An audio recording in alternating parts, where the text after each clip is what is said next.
Hello viewers, welcome back to my channel. আশা করি আপনারা সবাই ভালো আছেন।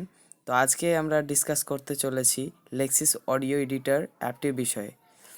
এখানে অনেক ইউটিউবাররা আছে যারা নতুন নতুন এডিটিং করতে স্টার্ট করেছে, ভিডিও বা অডিও। তারা এইখান থেকে এই অ্যাপটি থেকে তো এডিট করে নিতে পারছে অডিও, বাট অনেক সময় তারা সেভ করছে, বাট এমন হচ্ছে যে সেটা গ্যালারিতে গিয়ে সঠিকভাবে পৌঁছাচ্ছে না। আসলে তারা সেভ করে তো নিচ্ছে, কিন্তু সেভ করার পর পদ্ধতিটা যেটা সেটা তারা ঠিকভাবে করছে না। কারণ সেই কারণেই তাদের যেই অডিওর যে এডিট করার পর যে অডিওটা পাচ্ছে সেটা সঠিকভাবে তাদের গ্যালারিতে বা ফাইল ম্যানেজারে গিয়ে পৌঁছাতে পারছে না। তো সেই জন্যই আজকে আমি এই ভিডিওটা বানাচ্ছি, যাতে তারা সঠিক উপায়ে বা সঠিকভাবে তাদের ভিডিও বা অডিও যে এডিটিং অডিওটা সেটা যেন তাদের গ্যালারিতে গিয়ে বা ফাইল ম্যানেজারে গিয়ে পৌঁছে যায়। তো এই জন্য আমাদেরকে এই যে দেখতে পাচ্ছেন সামনে সেভ বাটনটা দেখতে পাচ্ছেন, আমি অন করে নিয়েছি লেক্সিস অডিও এডিটরটা। ওই যে সামনে ওপরের দিকে আছে সেভ, ওখানে সেভ করতে হবে।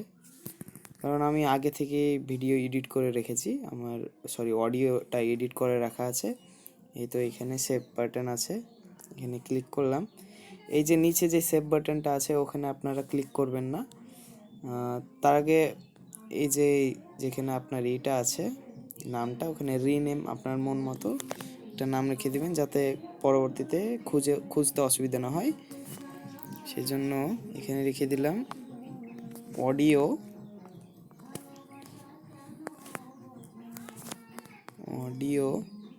প্রজেক্ট।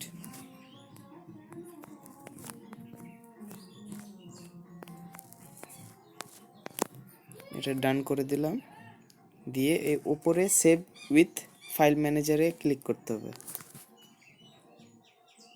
এই যে চলে এসছে, এবার আপনি এখানে ক্লিক করে দিবেন।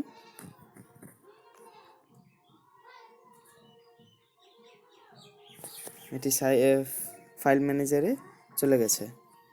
এবার আপনি ফাইল ম্যানেজার